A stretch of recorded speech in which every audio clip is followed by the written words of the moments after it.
हाय सांग माने जय जगन्नाथ मोर आउ गोटे कोनी ब्लॉग को मु आपण मानकु स्वागत करूची।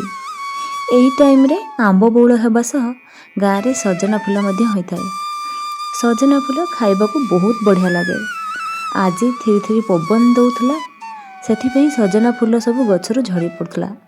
मो माँ जाई सजना फूल सब फुंटी देइथला। देखि परछन ना एते सुंदर ताजा ताजा सजना फूल।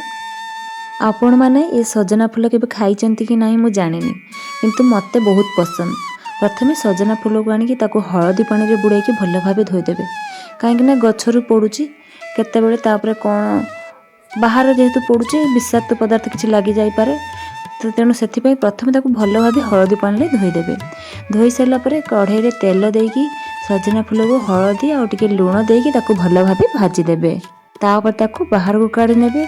ठीक से सेम कढ़ाई रे देदेवे तेल पंच फुटण सुखिला लंका जीरा तापर पियाज ताको दे सारी भाजी देकी तापर आलू पकेकी ताको हलदी लुण देकी भाजी नेबे। आलू हो सारा पर से देदेवे काटिकी रखिथिबा टमाटो।